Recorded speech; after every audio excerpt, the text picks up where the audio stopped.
প্রত্যেক বছরের মতো এবছরও মধ্যমগ্রামে আয়োজিত হলো এমএলএ কাপ 2025। মধ্যমগ্রামের বসুনগরের মাঠে আগামী 9 ফেব্রুয়ারি থেকে এই খেলার শুভারম্ভ হবে। প্রত্যেক বছরের মতো রাজ্যের বিভিন্ন স্থান থেকে ফুটবল টিম অংশগ্রহণ করে এই খেলায়। পাশাপাশি প্রত্যেক বছরের মতো এবছরও ইস্টবেঙ্গল ক্লাব এই খেলায় অংশগ্রহণ করবে। এদিন বাইক র্যালির মাধ্যমে রাজ্যের খাদ্যমন্ত্রী রথীন ঘোষের হাত ধরে এই খেলার আনুষ্ঠানিক উদ্বোধন হলো।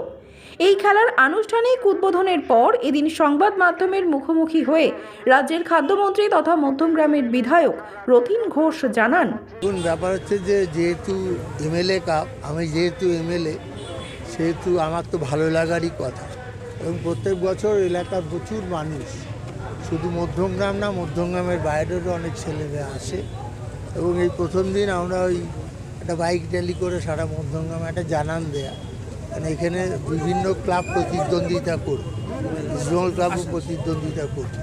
সেই প্রতিদ্বন্দ্বিতার মধ্যে দিয়ে আমরা খেলাধুলোর বিকাশের জন্যে মাননীয় মুখ্যমন্ত্রী যেভাবে চেষ্টা করছেন, আমরাও চেষ্টা করছি যে খেলাধুলোর আরও বেশি বিকাশ হোক এবং মধ্যমগ্রামের ছেলেমেয়েরা আরও বেশি ফুটবলে আসুক।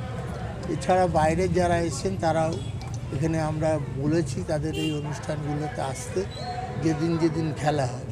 আমার মনে হয় খেলা এমন একটা ব্যাপার, বিবেকানন্দ বলতেন যে গীতা পাঠের থেকে ফুটবল খেলা ভালো।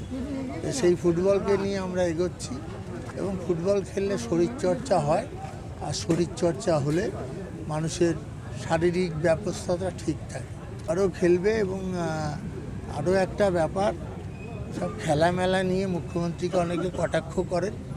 খেলার মধ্যে দিয়ে শরীরচর্চা হয় আর মেলার মধ্যে দিয়ে বিনোদন হয়। অর্থাৎ যারা এরা কটাক্ষ করেন তারা সঠিক কাজ করেন না।